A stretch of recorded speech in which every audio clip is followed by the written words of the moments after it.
Stonehaven Bay. Scene of intense activity at the start of the century with the herring fleets, and now a mecca for the holiday makers.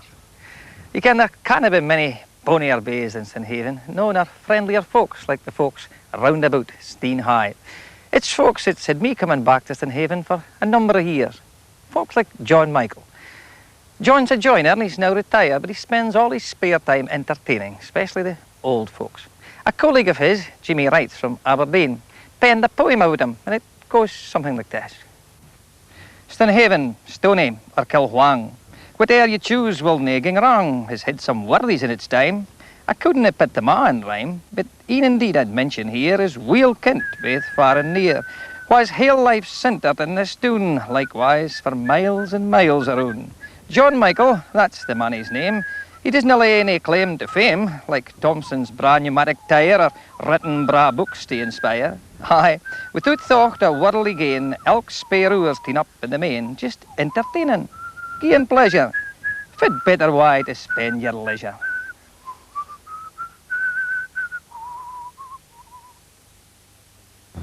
That's a fine tune you was fussling there, John. What is it? That was Stonehaven by the sea, Ruby. That was a while back of more 60 years ago when Jack Short had the open-air piros down in the pavilion there. Before that beach pavilion was built.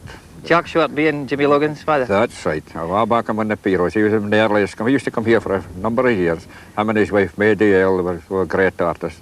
And I just wish I could do something like them. But Is that what give you the spoil then, John? well, that's right, Ruby. More or less, it just as they grew out of that. But the real spur was when the pensioners began, in 1948. What's your reward? Because I know you do it for charity. What's your reward for going out every night or every other night? Well, Ruby, when you go into a hall and you just hear just the appreciative murmur that you get when you go in there, and that's it. That's all you need. It's really, because I'm far from being a first-class singer or artist or anything, but I do get a kick out of it.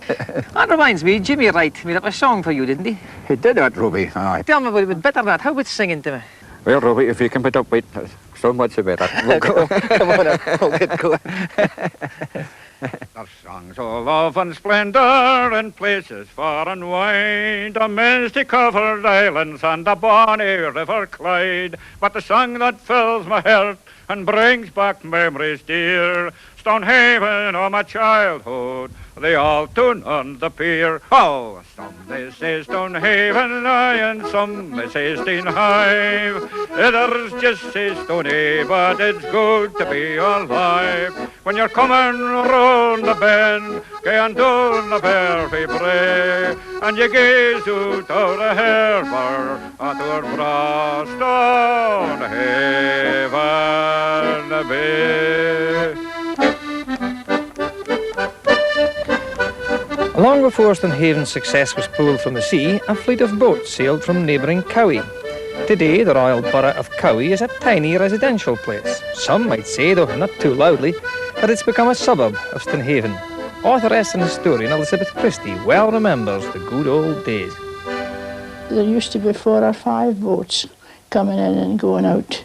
And then during the winter, the men from Stonehaven used to bring their boats from Stonehaven up to Cowie and pull them up with the help of an engine that was brought all the way from Conneth. And the man who brought it, as a rule, he didn't ride it, he walked. He walked along with his engine to the top of the village, and they pulled up the boats into the boat hawk, and then he set off again back to Conneth.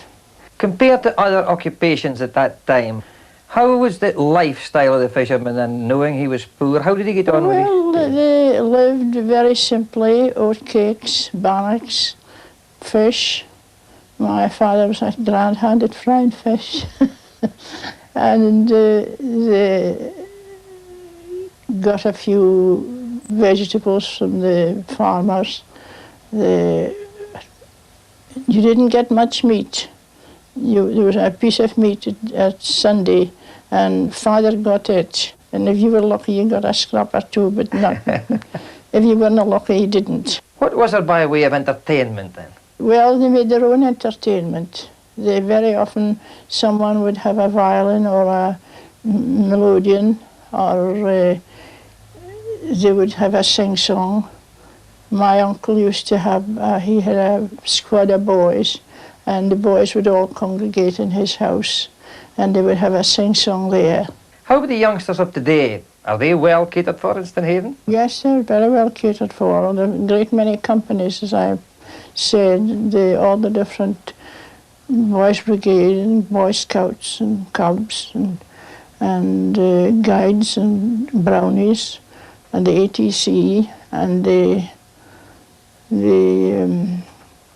Sea Cadets. You're reeling all these off. Does that mean you're jealous of them? No, I'm not jealous of them. Actually, I used to teach in the ATC. In fact, I'm the sole survivor of the people who used to work with them during the war. But you reckon your own childhood was happier? Well, much happier, because we had the freedom of the road, we had the freedom of the beach, so on, around the rocks. Set upon its weather-ravaged promontory 1 mile south of Stonehaven, Dunnottar Castle was probably secure from adolescent invasion. Even today, this foundation stone for Aldstein Hive is indeed an awesome place.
Bonnie playing. I recognise the player and I recognise the tune. It's Alec Bain from Durris, of course. Right, yeah. But you're cheating a wee bit with the tune, aren't you? Yeah, well, a wee bit. That was 5E Castle, not Dunnottar Castle, but it's a better tune from Dunnottar Castle, I think. There is a tune, Dunnottar Castle. Aye, there is a slow Strathspey, but had a look at it and didn't like it. So. Have you got to play these slow airs to get into the mood? Well, it certainly helps. Tunes like the Weeping Birches of Kilmorrock and that, if you can imagine the title, it certainly helps you, yeah. Put a lot more into it. Yeah. I'm looking up at you. Yeah, well, Isn't 6'1" now. So. Are you? Aye, well, I'm just hardly that. But the first time I saw you competing, you were just a young lad. Oh, aye, he's way down there. And that was to take you to the junior champion of the Golden Fiddle. Yeah. Are you still competing in competitions then? Well, I'm concentrating on classical at the moment. I'm thinking of doing that for my career. You can't really make a career out of Scottish music alone, anyway, so I'm going down to Glasgow quite often for lessons now, so... Now, that doesn't spoil the Scottish technique, does it, with the classical? No, I think it complements it, really. You know, the technique lets you express it, the Scottish music, better, I think, so... Well, all success with the fiddle. We'll look for you in the future, all right? Okay. But at the moment, I'm going away across to Stonehaven radio station, so I'll let you carry on the fiddle. Okay. Nice to see you. Thanks very much. Okay. Ta-ta. Bye.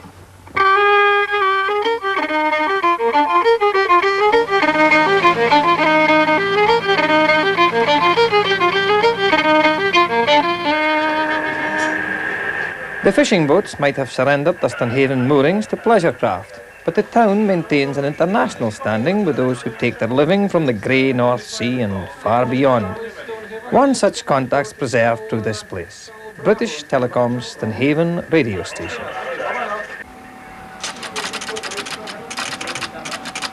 Call sign 2 Golf Zulu, Bravo Charlie Kilo 136, enter the sector 28 at 11:30 BST. Who's calling Bucket Radio on Channel 16? Well, here I am with Ken Foster, the station manager. What's the function of the station, Ken? Well, Stonehaven Radio is one of the coastal radio stations maintained by British Telecom around the UK for communication with shipping mainly, and to a much lesser extent, aircraft.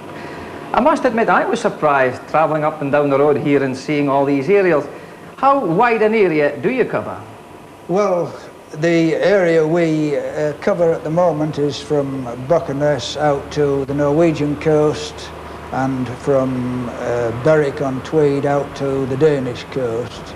but the area is very much greater than that where we actually are received. How about language problems? You can't cope with them all, surely.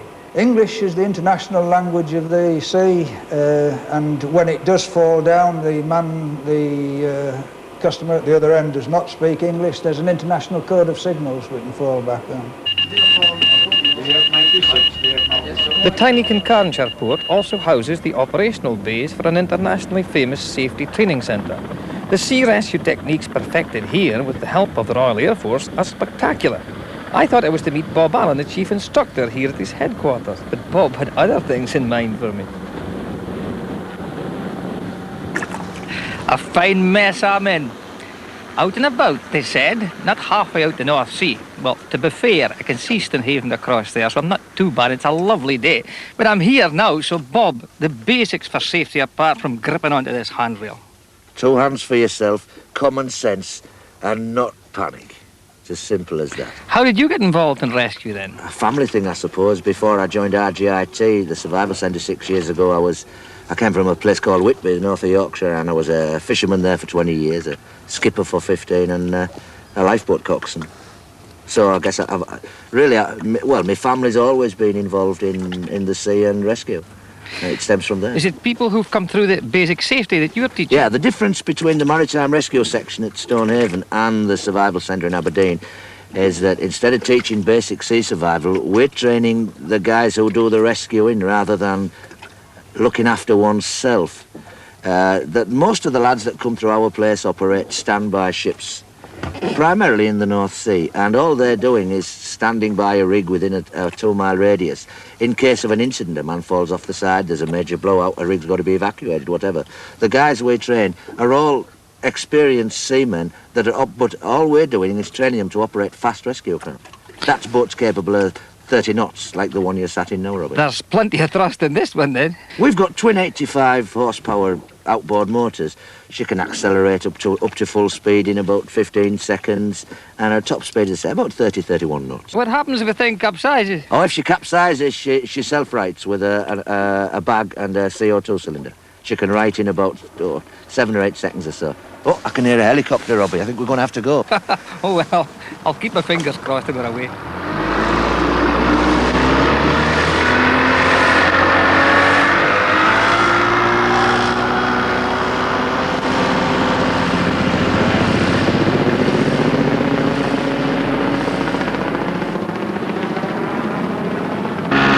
Okay then, Bob, we're about to start this exercise now, so our idea is to head into a certain, is it against the wind we're going? It's all governed by wind direction. The helicopter prefers to fly into the wind, or with the wind 10 degrees on his left-hand bow, on his left-hand side. The wind through his rotors helps him to maintain his altitude, and he needs less power to maintain his height. The worst situation for a helicopter is to be hovering in a flat, calm situation. He needs about 90% of his power then just to maintain his position. So the faster he's moving in the forward direction, the easier it is to maintain his height and his steering ability. So what we're doing now is waiting for the helicopter to get the correct speed, which is approximately what? The helicopter likes to do a transfer at about 10 knots, which is about 11.5 miles an hour. So the helicopter, in this particular instance, will move along on a predetermined course at a steady height and a steady speed, and we will do the rest. We will fly underneath him and formate underneath the helicopter, slightly to the right-hand side, under the winch door. And by steering and controlling the boat with the throttles, we'll maintain our position under him. I think I'll leave you to it. Fine, okay.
Once, farm workers and their families, all Sunday dressed, gathered here in Stonehaven Square for the Fian market.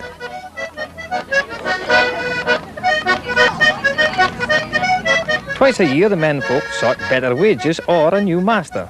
They also managed to find a dram or two, and a relief from their usual day's drudgery to music by the forerunners of young Bruce Lindsay.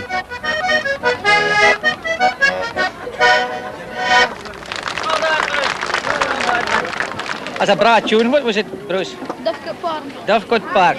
I'm telling you this, I'm needing this. I've just been down there with the speedboats out in the bay, and the salt water hasn't done much for my throat, so I'm enjoying this.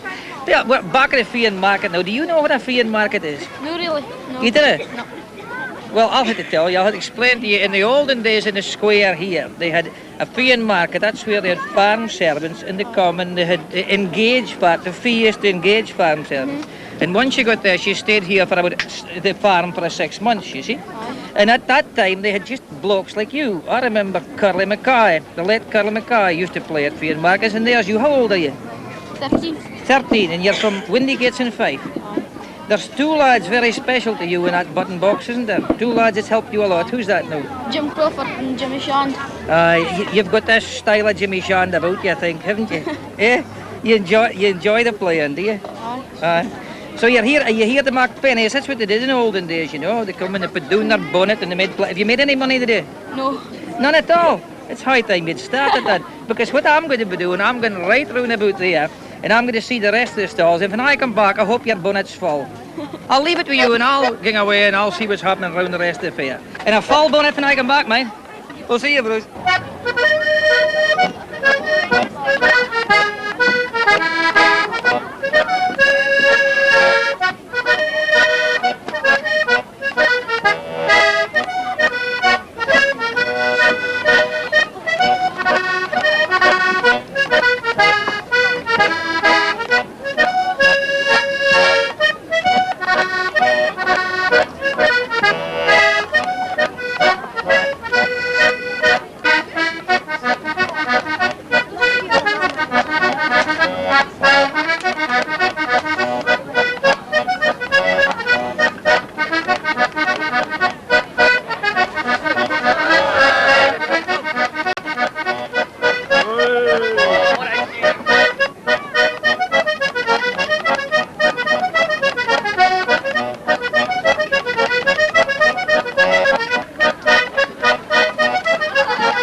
Well, here's two lads seem to be enjoying themselves. How's the day going, Jim? Oh, not bad, like. I'm got a rare day for it, like. And I think Mr. Folks getting a fee here, like. Were you at the original fair then? Yes, I used to come down. I just go into the kind of the local holidays here at Fian market. And yeah, you come down, it's just a kind of how similar, how well are they doing today? What's different about the Well, it's more uniform today. Your stalls are spread about over, just all over the square. Were you ever feed yourself here? No, I was never feed. I just worked at home with my father, like. Not through the market. I was never feed through the market. You hear all kind of stories about how ill they were done by. Is that overplayed, would you say? I think there's an awful lot that's overplayed. And this year, you see, the majority of them was, well, it was a single man that was feed here at the Fian market. And the majority of them was at places for to go their food. There's a while for us south here. For get into both eyes, maybe some of the young lads was a kind of Tina Leno in the both eyes. Were you Tina Leno? You actually was feed for here. It wasn't good to Tina Leno, I was Guy Fleet. Well, I'll put you to the test. If I said to you, Father, you leave your plume, and what would you say to me, Jim? An Enric. An Enric. Well, I'll have to leave my plume because I'm going to do something else. Nice to meet them with you, babe. Yeah, good day.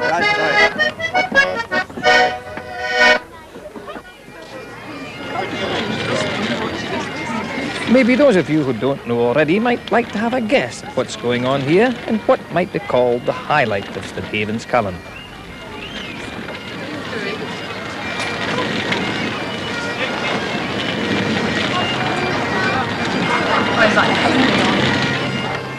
We're a wee bit out of season. The clock's wrong, but why worry? It should be Hogmanay. It should be midnight. Yes, we're at the fireball swinging. And with me out of season 2, I've got Jack Eversley. Now, what is the tradition behind this one, and how's a fireball made? Well, Robbie, as you all know, that since the beginning of time, fire has been used as a means of fighting away the evil spirits. And the fishermen of long ago, and indeed up until the present time, at 12 o'clock on Hogmanay night, we light up the fireballs, walk up the high street up and down, and the idea being is to frighten away the evil spirits of the old year to make room for the good spirits of the new year. How do you go about this? Well, they've always been made with netting wire, and long ago they used to fill them with old tarry rope and old cork buoys, but now, of course, you don't get tarry rope now, you don't get cork buoys, it's all nylon and polypropylene and all that. I've made my fireball for the last 20-odd years with, I go along the beach and pick up sticks and, you know, sort of beach gatherings, and I get pine cones and I pack them into this wire basket, and I find it makes a very successful fireball. Can you tell me where you go on the... Yes, we go right down the left-hand side of the high street here, but of course there's no cars. There's thousands of people go down as far as the cannon and start coming back up this side and to the clock again. Keep going round and round until such times as the fireball's gone out and you get exhausted, whichever comes sooner. And of course the cannon was the accepted place to stop and turn because of the fact that it was a boundary between the old town and the new town. Now there's something with the cannon in tradition too. Somebody's telling me there's a tradition anyway with the cannon, and I'm going up to see Hugh Ramsay next, so I'll have a word with him, he'll maybe tell me. That's the old town tradition then? Yeah. Yeah. That's what it is.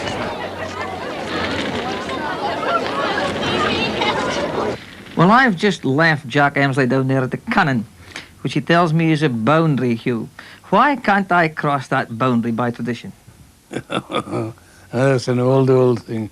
When I was a boy, we just went down to the harbour, but if we were caught, some days, some of the lads in the old town chased us out and chased us to the cannon, and they never came past that.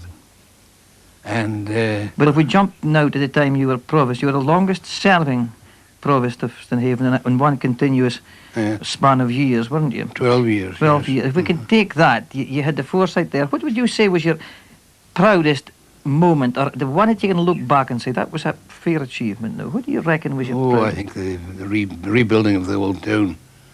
Building houses was a great thing in those days. And a tremendous bother that there was in letting them to please the people. Mm. It was a tremendous business, housing, for years, for many years. And of course in recent years it's grown up again, very much so. There's a new housing down there which is very good and is pleasing the people. How about the future then? Here's you 87 now, and you've seen the fruition of your plans. Is Stonehaven set fair now? An old buddy used to say to me, there's nothing wrong with the weather, nothing wrong with just the folk. If the folk were recht, all would be recht. Well, the folks have been recht since I come down, Hugh. I must leave you now. Thank you very much for that, but I'm due back at the Fian Market, and I'll see if you like the folk are up there.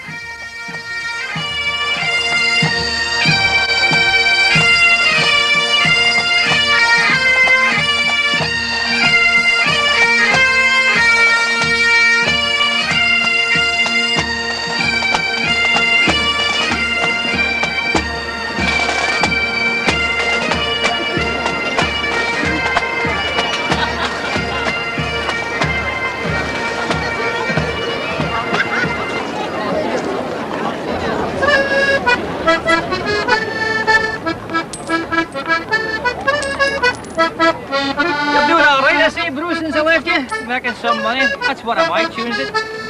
So fare you well, Stonehaven, I bid you adieu.